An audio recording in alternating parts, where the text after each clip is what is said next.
Hello everyone, and happy Earth Day 2020. This year marks the 50th anniversary of Earth Day, and the theme is climate change.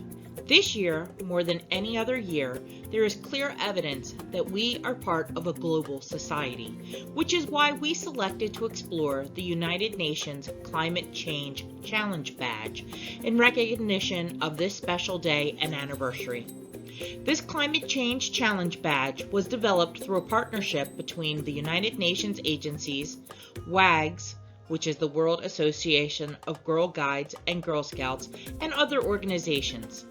Today's session is the first of a multi-week programmatic experience that will take us on a journey to learn all about climate change. We hope that you will join us each week as we explore this important topic. Throughout this journey, we will examine how climate is hugely important for life and well-being on Earth.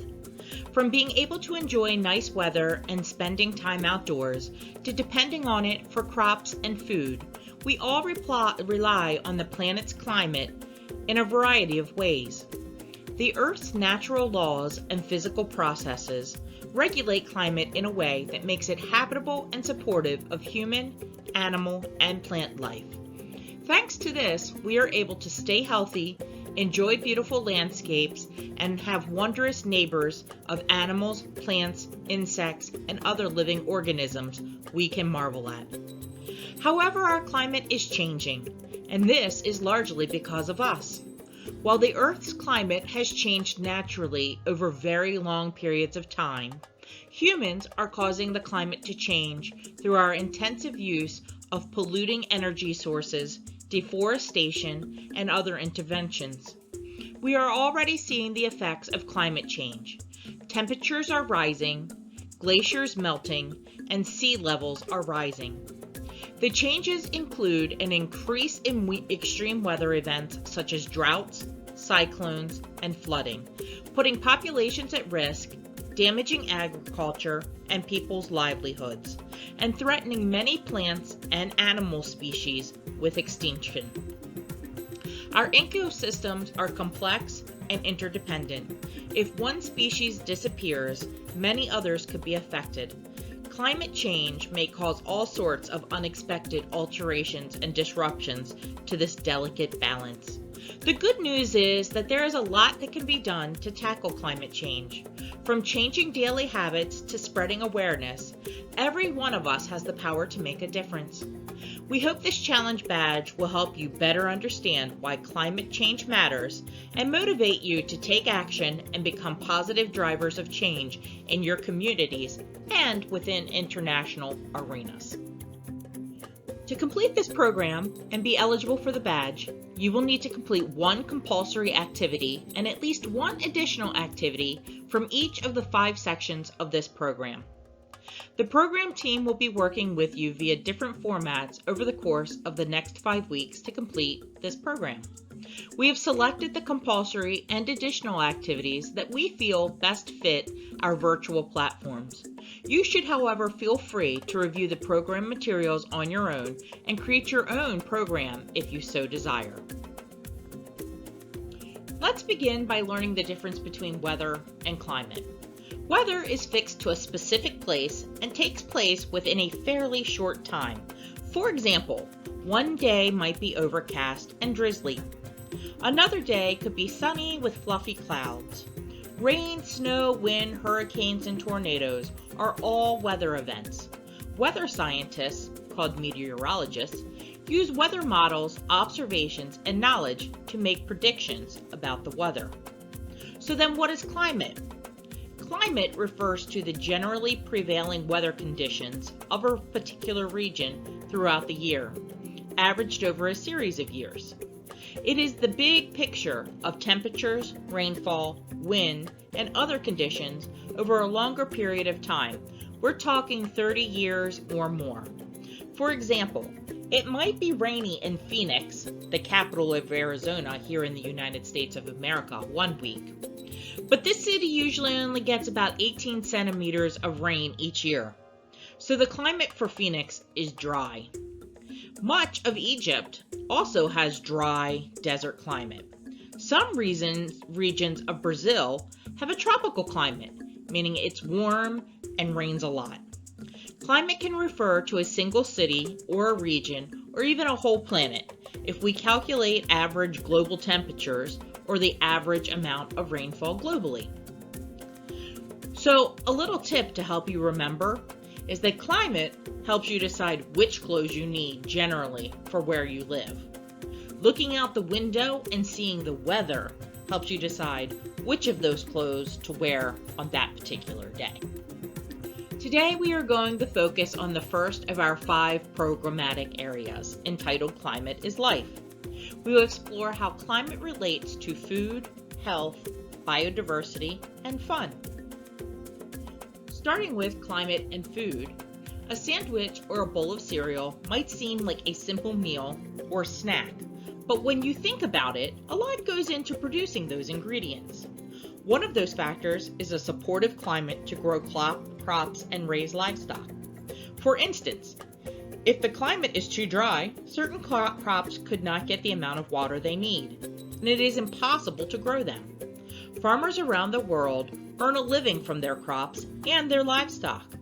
This process is dependent upon their strong understanding of the local climate and natural environment, so any unexpected changes can have serious effects on their business and livelihoods. Moving on to climate and health, our health also depends on the kind of climate we live in. Certain diseases such as malaria and dengue fever, which are transmitted by mosquitoes, spread much more easily in warm, humid, and rainy climates. People can also suffer from heat strokes and dehydration in very hot climates. As we will see in later chapters, climate change can have a major effect on people's health. For example, climate change can contribute to an increase in extreme weather events such as hurricanes, floods, and droughts that are usually harmful to us and other organisms that live around us. Next, we are going to examine climate and biodiversity. Biodiversity refers to the variety of animals, plants, microorganisms, and ecosystems on Earth. Did you know that many animals and plants have adapted and evolved over time to survive in the climate where they live? Camels, for example, can go a week or more without water and can last for several months without food, a strength that comes in pretty handy in the barren desert. Some lizards have extra thick skin that prevents them drying out in the hot desert sun. At the other temperature extreme, there are certain species, such as frogs, that can partially freeze during the winter to survive. They actually turn solid. They can then thaw back to life in the spring. Talk about a cool way to escape the cold. However, these types of adaptations occur as climate changed slowly over long periods of time in the history of the Earth. Now, human activities are contributing to more rapid changes in climate change that may not allow species to adapt and may lead to extinctions, especially if they are already weakened by other threats such as habitat destruction and pollution. Finally, climate and fun. Climate plays a big role in our quality of life. If you live in a cold climate, you probably look forward to winter when you can play in the snow with your friends and family. Changes of seasons can also have some special meanings or allow for particular activities. Think about how the climate affects your community and what events or pastimes are linked to the specific climate where you live. So that brings us to our first compulsory activity, which means that it is a must-do. We will be creating a body of learning materials on climate change. You may be thinking, ugh, making learning materials does not sound very fun. Well, your job is to make learning fun by being creative. You can create anything from a traditional pamphlet to a song, a drawing, or even a poem. People learn in many different ways, so you get your creative juices flowing and find a fun way to tell others what climate change is, why it matters, and why it's happening. Then send it to us to share. To To help you get started, let's learn a little bit about climate change with the help of NASA's Earth Minute. Earth has a fever. Did you know that the Earth's average temperature has risen over 1 degree Fahrenheit in the past century? It might not sound like much, but think about it this way. A 1 degree rise in your body temperature can lead to a fever. 5 degrees can land you in the hospital. So guess what? Our Earth has a fever. And scientists believe Earth's temperature could rise by 3 to 10 degrees this century. Why? For one thing, greenhouse gases in the atmosphere. They raise the temperature by trapping heat. And warmer temperatures means, you guessed it, less snow and ice. As they melt, what's left behind are darker patches of land and water. And guess what dark colors do? Here's a hint. Ever try wearing black clothes to the beach? Not a good idea. Black absorbs more sunlight, thus emits more heat and makes you warmer. Not good for you or the Earth. Here are some other possible symptoms of planetary fever: shrinking glaciers, shifting plant and animal ranges, sea level rise, more intense heat waves, stronger hurricanes. Experiencing any of these symptoms? It's time to seek attention right away. Remember, the planet you save may be your own.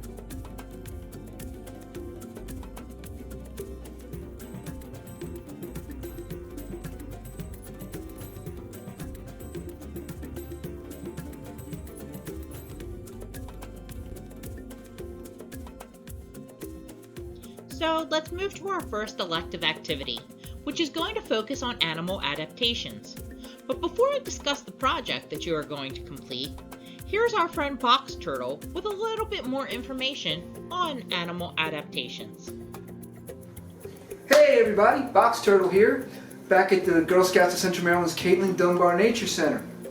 And today, on the 50th anniversary of Earth Day, we're going to talk about adaptations.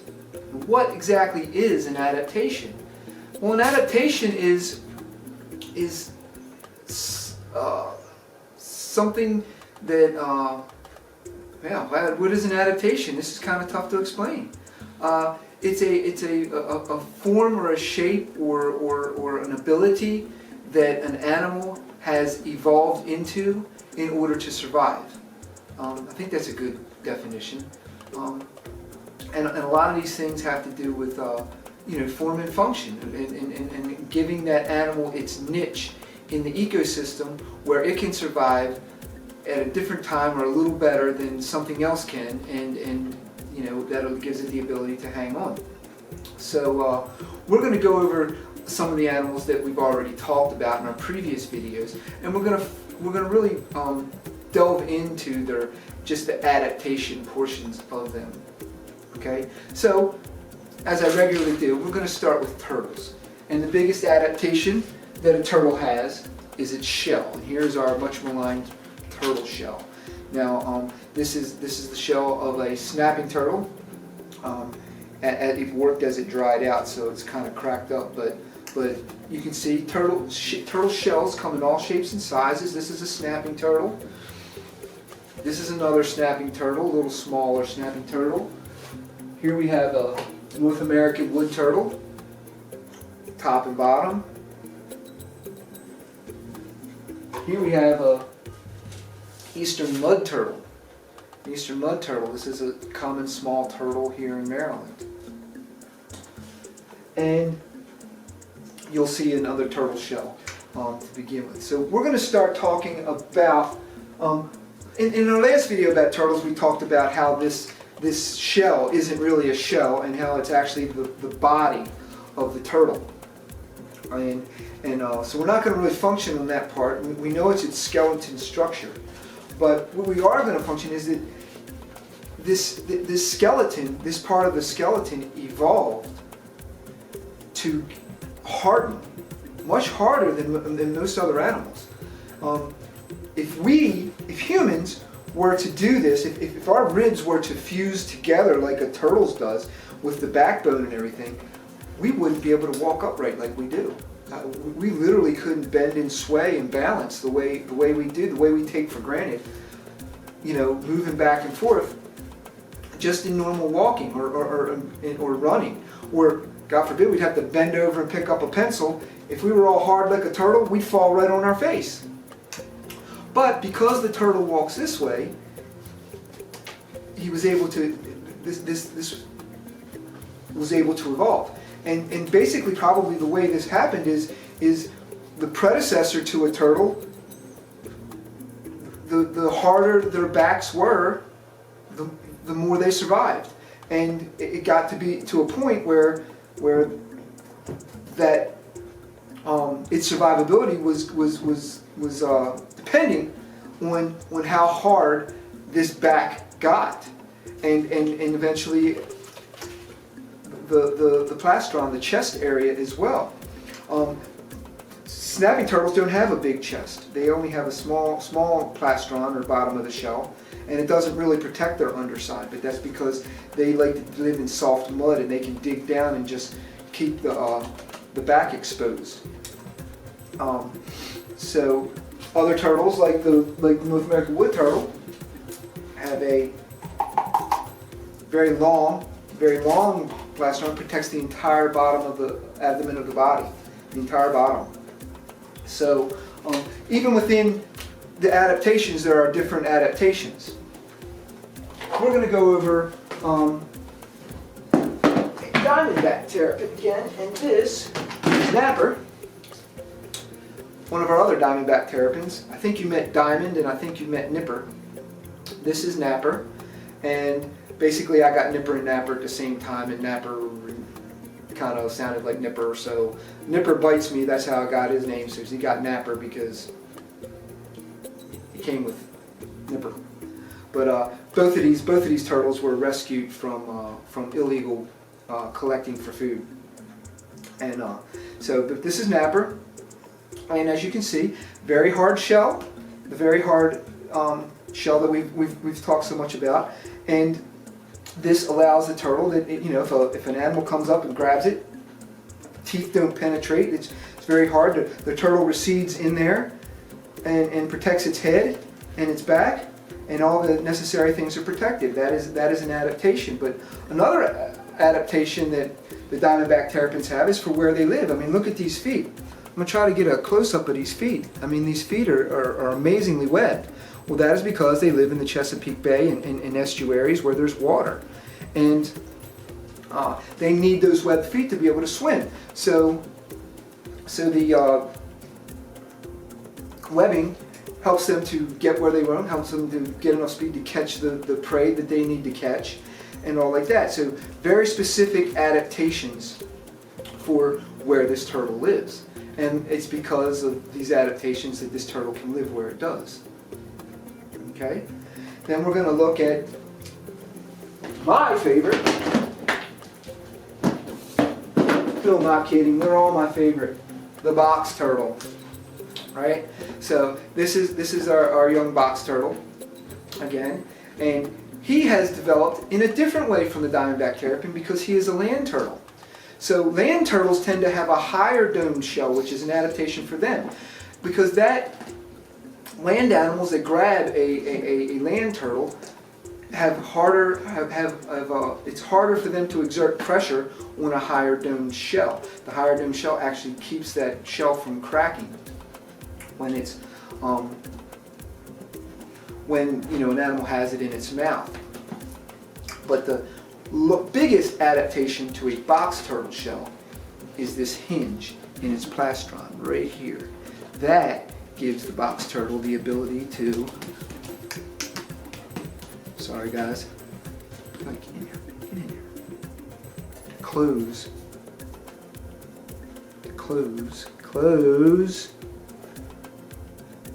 those holes. That is a very, very unique ability in the box turtle. So I'm sorry for poking him so much, but he's very friendly and doesn't really want to go in his shell. He knows I'm not trying to hurt him. But that ability has given this turtle a way to survive. It gets caught every time. If a raccoon comes up to a young turtle like this, raccoon starts gnawing on this shell. It can't get its teeth through this shell, but a raccoon has very deft hands and could dig in the holes of a regular turtle shell, and does. We have a spotted turtle that is injured because of a raccoon digging in the shell trying to dig the turtle out. And if that happens to this turtle, he simply closes his shell and the raccoon can't get his fingers in. And they can close the back up as well. So, very important adaptation, and only about 25 or so species in the entire world can actually do that. There are some other turtles that have hinged shells. Some even have 2 hinges, but the shells aren't formed to close as tight as a box turtle's. There's a tortoise in Africa that only has a hinge on the back. It's called a hingeback tortoise, and the actual carapace closes down in the back. The actual carapace closes down to the plastron, and it's kind of a neat turtle, but it digs its front end into the dirt so an animal can't get it, and closes the back end, but it can't close the front. So very, very, very cool adaptations. One of the adaptations that a lot of people don't know that box turtles have, and actually a lot of animals in the northern climates, especially reptiles and amphibians have in the northern climates, are the ability to freeze and thaw and not damage. The box turtle hibernates underground. And when an eastern box turtle hibernates underground here in Maryland, we're not talking 18 inches or 24 inches, and we're talking maybe that deep. It's not very deep at all. Sometimes they only cover their backs with the soil. So, believe it or not, actually parts of their body can freeze. I've been told that a eastern box turtle can freeze up to 52% of its body. And when this warms up, its body will thaw out, and it will be perfectly fine. The reason is because it has sugar, a type of sugar, in its blood, and that sugar keeps the ice crystals, when the ice forms, from forming sharp edges. And that's what really, how things really freeze to death, is the sharp edges tear everything apart. The glycogen in their blood keeps them from forming those sharp edges, and thus that the tearing of the tissues and stuff doesn't happen. So then this box turtle just came up from hibernation, a week or so ago. So it's done very well for him, and he literally was about that far under the surface, So pretty neat. We have a frog called a wood frog that can freeze totally solid and actually thaw out and be good. So now we're going to talk about snakes. And today, our young black snake, Satin, is making his program debut. So I have really no idea how the snake is going to act, because we've never used it for a program before. The snake was rescued from somebody's kitchen back in November, and I've had to keep it for a while, and he turned out to be a really good eater, but I have not used it for program yet, so he's going to be a little wiggly and jumping. But that's good for what we're talking about, because these are all adaptations. When we talked about snakes, we talked about their skull, how they can eat something the size or larger than their head. This snake eats mice bigger than his head all the time. He's not a very large snake, not like the one we had before, Nazgul. Any mouse is larger than this snake's head. And this snake swallows mice all the time. And the way they can do that is because they can unhinge their jaw and separate their bottom jaw from their top part of their jaw, and then they stretch their cheeks up like this. That gives them that ability. We talked about their tongue. Their tongue, how their tongue gives them the ability to follow things for days, pick up scent trails and stuff at a distance, not further than they can actually even see. We also talked about how they lost their limbs. Snakes' ancestors at one time actually had arms and legs, and giving up those arms and legs actually made the snakes better. And that seems kind of strange, but it actually made them better at what they do. What most snakes do is eat rodents. Rodents frequently dig burrows, and I guess some animals have learned to dig up those animals' burrows and get the animal. But snakes figured it out by not having to get their shoulders or hips past those burrows, and will be able to go straight down or climb a tree and branches. They have the ability. This is I guess he's what, a little over 3 feet maybe. He can hide under a piece of wood about that size because he can bend and curl up. Very, very, very. Everything about a snake is an adaptation. They're really incredible animals. So, but all these things give the snake the ability to survive in its environment. Different adaptations that snakes have are, some have developed venom. That's an adaptation. And as much as we fear that, it's not really for, them to attack, to defend themselves. It's or attack us. It's for them to subdue what they're eating. They bite it, whatever they bit goes off and dies, and then they use their tongue to track it, find out where it died, and boom, they go get it. So there's a egg-eating snake in Africa where his teeth have all formed into like round nubs, little round nubs in his mouth, and that allows him to grip the eggs a little better. And of course, he's using the same ability that all snakes have. He can form over this, but he even developed a bone in the back of his throat, that when the egg's going down his throat, that bone sticks out and pierces the eggshell, and the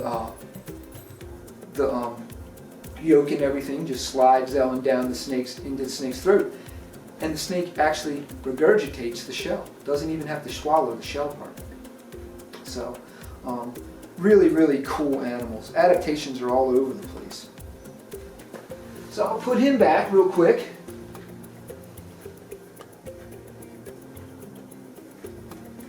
And then we'll talk about birds. And because I realized, and I'm just going to step off camera real quick, but I realized when I talked about birds, the owls, I talked about a lot of adaptations. And here we have Storm again. Say hi, Storm. She's not a parrot. But I talked about a lot of adaptations with their talons and all like that. What I didn't really talk a whole lot about was their ability to fly. That is a huge adaptation. And in fact, it's really important to birds, because that's the only reason they're here at all, is flying. Birds are dinosaurs. They're what's left of the great dinosaur age. Birds are all genetically related to dinosaurs, straight up. It's a straight lineage. And why did what we call now birds survive when all those other dinosaurs perished? It was because they could fly. They could move. They could go places that other dinosaurs couldn't. Other dinosaurs were landlocked or ocean-locked, or they couldn't really travel far distances. The ability to fly gave what we now call birds the ability to get to other places, to find other food sources, to find other suitable habitat where they could muddle through until things got better. Today we call those animals birds, but they are true living dinosaurs. The turkey here in the United States is one of the most primitive and close to still what a dinosaur was. So that ability alone, flying, it was an adaptation that saved an entire, hundreds of species actually. So, but all birds have different feet.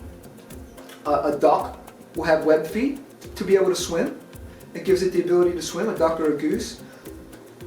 Owls have talons. We talked a little bit about talons. Talons are what they catch their prey with, so they need to be very strong and to be able to catch their prey. We also talk about beak shape. We talk about beaks. Feathers. Feathers are a great adaptation. They're simply like scales on a reptile. They're just evolved a different way. Feathers not only gave the birds the ability to fly, but they also are very insulating and keep them warm and or cool depending on what they need to do. So feathers were a very important adaptation as well. So I'm going to put Storm to the side, and I'm going to show you some other birds because we'll talk about beaks a little bit.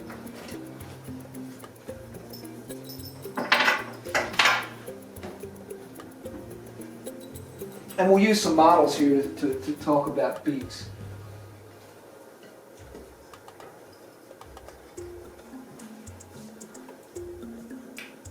Here we have a raven's beak. This is a 3D skull, but it's a raven's beak. Okay, it's designed specifically to do whatever ravens do. We have a hawk, which is hooked, a hooked bill. That's great for tearing meat off of prey that they catch. And you can see the owls have a similar beak. This is a great horned owl. This was a sharp-shinned hawk, by the way. And this is a great horned owl's beak, shaped similar. And then we even have other different beaks. This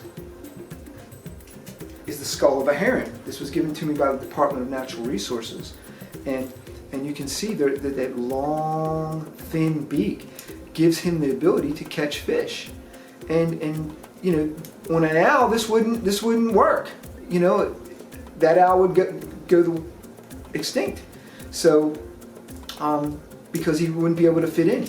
But for the herons and the egrets and a lot of other shorebirds, this thing works great. They can penetrate. Their eyes are both very forward looking, and they can see all the fish very clearly in the water. And then they stick that beak down and grab them and swallow them. And actually, herons, believe it or not, can swallow some really large things. I saw a video one time of a great blue heron swallowing a muskrat. That was something amazing, and I've seen them swallow big fish as well. So, well, there's our video on adaptations. I really could go on and on. Oh, wait a minute. I have one more thing. And adaptations that affect each and every one of us. Each and every one of us have adaptations. 3 main adaptations have given humans their ability to survive. One is just standing tall, standing upright. Okay? We stand upright like no other animal on the planet. Yeah, big deal. We walk around. It is a big deal. It's a huge deal. One more thing. And that one more thing is humans. Yes, humans have lots of adaptations that we all take for granted because we're human and we use them every day. But I'm going to go over 3 adaptations that actually make humans very special and unique. First one is our ability to walk upright. We walk upright and no other animal does. Yeah, sure, other animals can. You can even teach a dog to walk a few steps on its hind legs. But no animal walks all the time, full time, on its hind legs like we do. And we have evolved to do that. What did that do for us? It made us more mobile. It made us able to move more. And it also made us appear bigger. Now that's not such a big deal nowadays with civilization and us being the dominant species on the planet. But there was a time when we weren't the dominant species on the planet. And in that time, the ability to walk upright made us appear larger to animals who may try to see how tasty we were. Okay? So that ability to walk upright made them more reluctant to approach us and made us look scarier to them, so that they didn't want to tangle with us unless they absolutely had to. Another adaptation, very important adaptation, is our opposable thumb. This gave us the ability to grasp and to use tools. Which leads me to our third adaptation, and the most important one is our brains. Our brain is very highly developed. Sometimes humanity actually manages to actually use the power of its brain. Not so much sometimes, but our brain being able to develop tools that allowed us to do things far beyond our physical abilities. I mean, think even back in the day, caveman times, just the ability to harness fire and to make fire when you wanted it.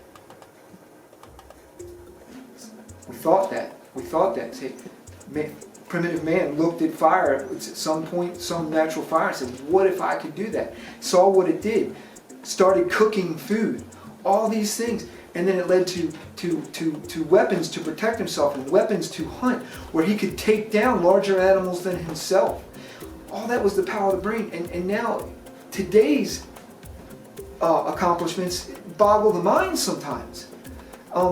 Some of the things that we can do with medicine and inventions and how small technology has changed. Just in my lifetime has changed so much. It's incredible. And all that comes from our brain. And no other animal has all of those abilities together. The opposable thumb, standing upright, and the brain to come up with and manufacture all the things that humans do.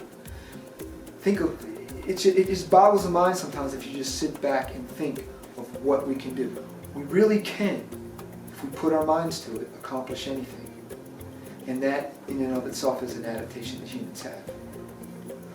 Thanks for putting up with me this long. That's my video on adaptations. And we'll see you next time when I do another video for the program department at the Girl Scouts of Central Maryland. See you later. I hope you enjoyed Box Turtle's explanation of animal adaptations as much as I did. But now it's time to get back to work.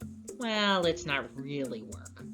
In order to complete the first portion of this program, you will be creating your own animal. You can draw your animal, sculpt it out of clay, or even paper mache. Or you can always use your computer to create your animal mashup. As you create your animal, think about whether it lives in a cold or hot place. Is it rainy or dusty? What particular features has it developed? Then send an image of your animal and your explanation of its adaptations to us so that we can share them.